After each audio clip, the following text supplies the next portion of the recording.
It's true the Secretary and I have worked together a long time, and I know that he has the background and the capacity needed to, quite frankly, lead the State Department at a critical moment. The busiest person in President Biden's cabinet might be Tony Blinken, the Secretary of State dealing with the G7, Ukraine war, Middle East diplomacy, often reacting to problems. That's what diplomats have to do, but the State Department's now launching a more proactive project, building international dialogue through music diplomacy and appointing actual music ambassadors from jazz, rock, and hip-hop to perform in other countries. You can see some of them here. Blinken announcing the Biden administration project on Monday. All of us are here because we believe in the power of music to communicate and to connect. Music has a unique power in diplomacy, introducing others to our history, to our culture, creating ties that cross borders and even our governments. This is a big deal. Now, traditional diplomacy is just contact between governments. Public diplomacy, as they call it, is between different nations' entire populations, people to people. It can foster bonds between very different communities and populations, even if their respective governments are adversaries. Recently, the Kyiv Symphony Orchestra was pushing its ideas of peace and why it didn't think, according to many people in Ukraine, that those peoples in Ukraine and Russia should even be at war through a public concert. And it occurred as Russian soldiers advanced on Ukraine.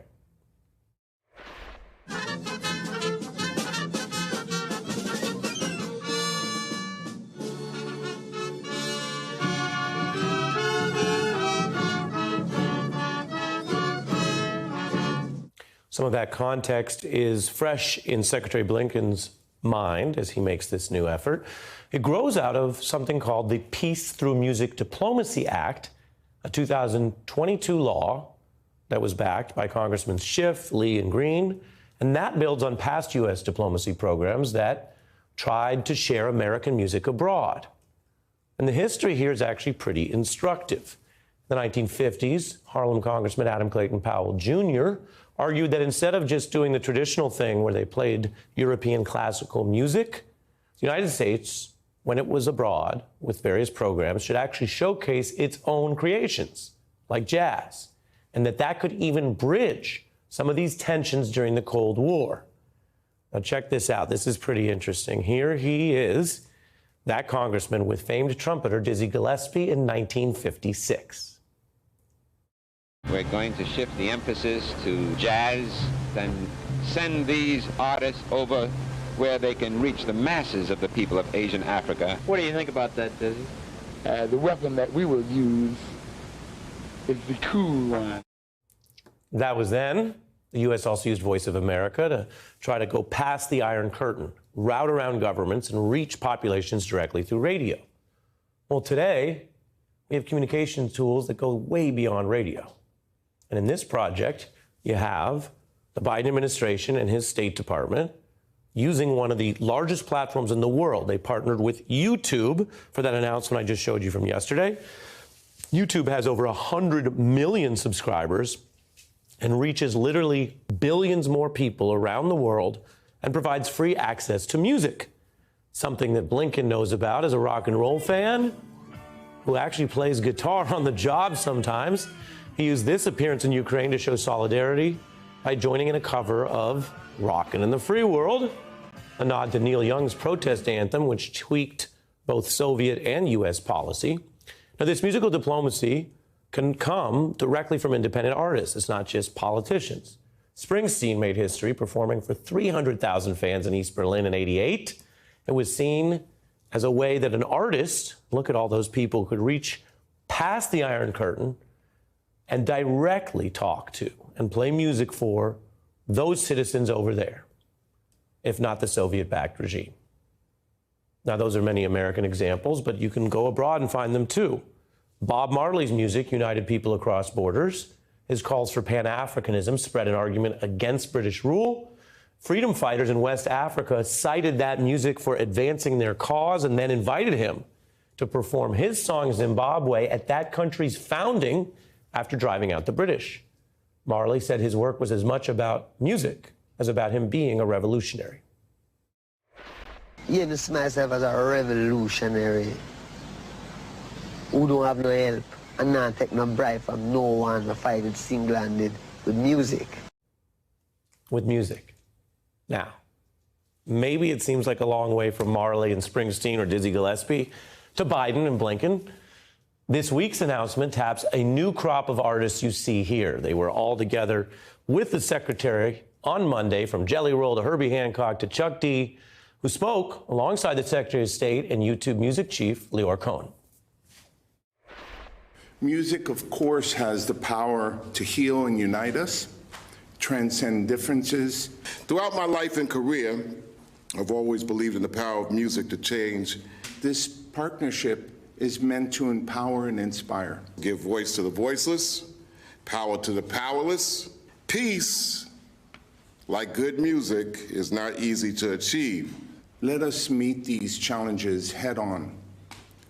And let's do it with eloquence and grace like those that came before us. So to learn how this new project will work, we're joined by those two people spearheading the initiative. One of the new music ambassadors is Chuck D, Rock and Roll Hall of Famer, founding member of Public Enemy, the revolutionary hip-hop group behind Fight the Power. Chuck D has long worked on causes and activism, from police brutality and racism, co-hosting a show with Rachel Maddow, campaigning for Bernie Sanders. And we are joined by the top executive in this partnership, global head of music at YouTube Google, Lyor Cohen, a founding figure in hip-hop, from running Def Jam to working with Public Enemy and a wide range of artists, which we discussed when he appeared with Kevin Liles on our Mavericks series. Reading off a list of some who you've worked with, some of whom we've discussed: Beastie Boys, Run DMC, Tribe, Ja Rule, Method Man, Ludacris, Estelle, Mariah Carey, Shania Public Twain. Enemy. Public Enemy, Nickelback. Yes. The Killers. It just goes on and on and on. What about it? What I needed to do was wake up every day and do the best I could, put it on the field. I showed up every single possible day. Lyor and Chuck D, welcome, gentlemen. Thank you. What's up? What's up? I'm wearing a different shirt today. Yeah, you dress different than when you're with all the Secretary of State and people? Black until 2040. How about that? So, Chuck, yeah, let's get into it. Serious and urgent time, Ari. You know, the year's half over. Yeah. And yesterday was a tremendous event to basically say that, you know, culture brings human beings together. You know, without similarities, knocks the differences to the side. And here we are in a situation where I think art governing itself and connecting with human beings is stronger than we can't have industry have the narrative and can't have government have the narrative. So this is not propaganda or propaganda. It's for the beauty of music connecting us. And this is where we're at right now. So yeah. And I've let been me doing ask it you, all my Chuck, life. what does it mean to you? We just saw American jazz back in the day. Now we see rock, hip hop. What does it mean to you to get that music that comes from the people out around the world? Well, let's say 80 years ago, which might have been looked at as a propaganda move. This is apolitical, but everything is political. So it's very important to stay on top of it. Today, everybody is connected, and Lyor's right there to tell you that there's billions of people on YouTube that speak that language. Yeah, Lyor, tell us what you're doing. I would say it's surreal, because I remember my father was a huge Dixieland jazz fan, big jazz fan, and I actually got a chance to see some of the footage that our previous jazz ambassadors did as they were influencing and flexing American culture around the world. And it gave me goosebumps to think, oh my God, here, fast forward, I'm in the music business. I started in rap music, and I have rappers. I have Chuck D with the Secretary of State at the Secretary of State's, the treaty room, talking about American soft power and trying to remind the world about how important it is culturally, the influence of American art. And so it's surreal to me. And thank you for celebrating some good news, because we need some good news We need to remind the world that we have more in common than what separates us, and what better way than through music. Your passion is so deep. You started, like Chuck, from the ground up in this business. You're now at one of the largest companies in the world. We just heard Chuck say, okay, it's apolitical, but it's not. Google, which operates in so many countries, how does Google, from your view, see this? What is the benefit? What is the goal? Well, the benefit is to work alongside of our government to promote peace and to promote American music and culture, just to show the world and to show about how incredible culture could cut through some of the differences. Yeah, and Chuck, if I can be a little idealistic, I'm curious how you feel on both sides of it. We mentioned that you've been very political. You're not new to this. But you're a beloved artist. I feel okay saying that. And so you've been on both sides of it. When you're on that Bernie Sanders stage, it could be divisive. In the primary, it's him and Hillary. In the general, it's him or Biden and Trump. When you're on that concert stage, and I've seen you in concert, it's completely unifying. And the people, age, country of origin, which Leor mentioned, religion, racial diversity, everybody's moving to Public Enemy War together. So how do you see, having been in both those worlds, and what you guys are doing here? It's accountability and responsibility. And also, people ain't stupid. However, everybody's attached with the gadgets. And so, therefore, we tell them, don't be lazy on the optics. Listen, there's detail, in presentation, or you want to teach artists and performers how to be detailed. Our first manager is Leor. We go around the world. I started out my career being waken up by dogs. And shout out to all my Public Enemy brothers. Every single one of them have made a gigantic contribution in their way.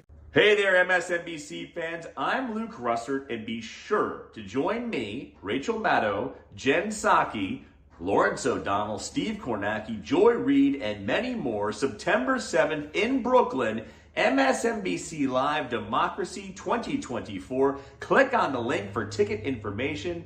We will see you there.